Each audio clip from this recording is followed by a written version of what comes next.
Assalamualaikum warahmatullahi wabarakatuh. Pada kesempatan ini kita akan membahas tentang momentum sudut. Momentum sudut ini merupakan salah satu besaran yang ada pada gerak dinamika rotasi. Indikatornya ini, materi pokok adalah momentum sudut dan energi kinetik.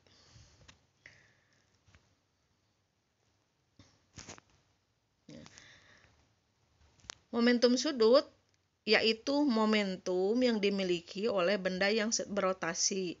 Jadi masih ingat kan pada materi kelas 10 ada yang namanya momentum gerak linier. Apa sih momentum linier itu? Kalau momentum linier perkalian antara massa dengan kecepatan benda. Nah, berhubung kitab yang dibahas dalam benda yang sedang berotasi, maka momentum sudut itu merupakan perkalian antara momen inersia dan kecepatan sudutnya. Jadi momentum sudut itu sebanding dengan momen inersia dan kecepatan sudut. Artinya, kalau momen inersianya besar, maka momentum sudut pun menjadi besar. Begitu juga dengan kecepatan sudut. Kalau kecepatan sudutnya besar, maka momentum sudutnya juga besar. Atau sebaliknya, kalau momen inersia diperkecil, maka momentum sudut menjadi kecil. Kalau kecepatan sudutnya diperkecil, momentum sudutnya juga kecil. Jadi momentum sudut itu sebanding atau berbanding lurus dengan momen inersia dan kecepatan sudut. Secara matematis, momentum sudut itu L sama dengan I dikalikan W atau omega. L adalah momentum sudut, satuannya kilogram M kuadrat rad per sekon, bukan luas ya, itu kuadrat. I adalah momen inersia, satuannya kilogram meter persegi, pangkat 2 itu. Dan omega adalah kecepatan sudut, satuannya rad per sekon. Nah, momentum sudut itu merupakan besaran vektor karena dipengaruhi oleh kecepatan angulir atau kecepatan benda berotasi. Untuk menentukan arah momentum sudut digunakan kaidah tangan kanan. Nah, kalau kita kepalkan tangan kanan seperti pada contoh, maka ibu jari itu menunjukkan arah momentum sudut, dengan 4 jari lain, lingkaran 4 jari lain itu menunjukkan arah putaran. Jadi kalau misalkan ini contoh di bawah, muter ke kanan ya, muter ke kanan, maka arahnya ibu jari. Nah, maka arah ibu jari merupakan arah momentum sudut.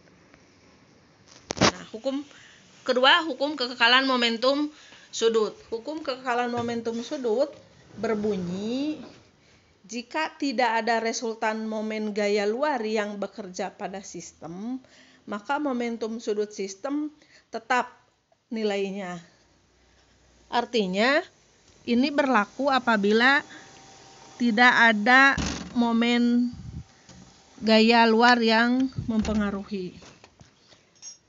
Secara singkat, momentum sudut sebelum sama dengan momentum sudut sesudah.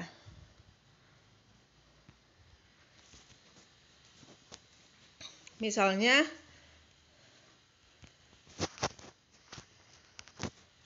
contoh ini nih.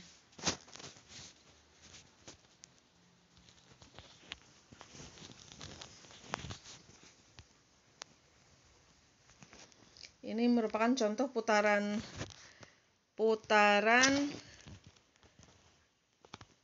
olahraga ice skating ketika anak berputar, tapi ini tidak nampak,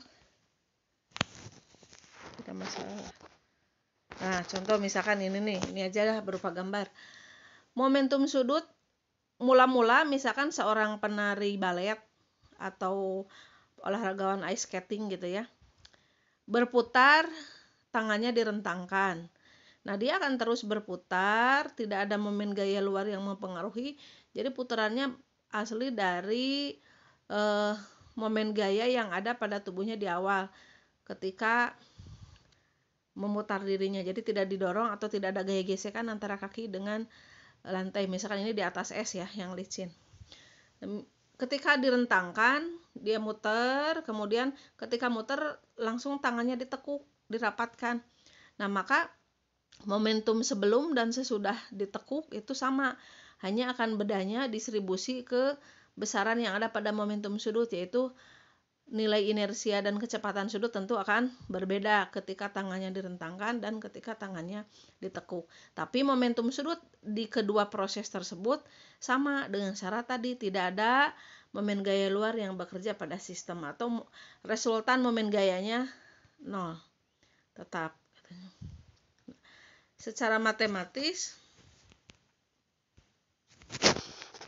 momentum sudut sama dengan momentum setelah, yaitu momentum sudut sama dengan konstan atau L1 sama dengan L2, momentum sebelum sama dengan momentum sesudah. Kalau kita uraikan, maka akan menjadi I1 omega 1 akan sama dengan I2 omega kedua. Contoh soal, suatu benda mempunyai momen inersia 3 kg meter persegi dan berotasi pada sumbu tetap dengan kecepatan sudut 2 rad per sekon.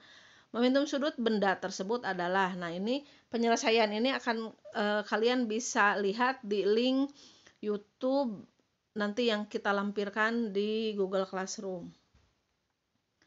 Contoh kedua ini, seorang penari balet mempunyai momen inersia dan seterusnya.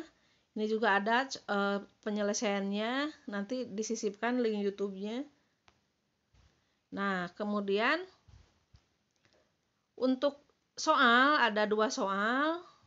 Soal 1 ini silahkan di screenshot dulu kemudian disalin. Kemudian soal yang kedua ini. Jadi silahkan kedua soal ini dikerjakan dan dikumpulkan.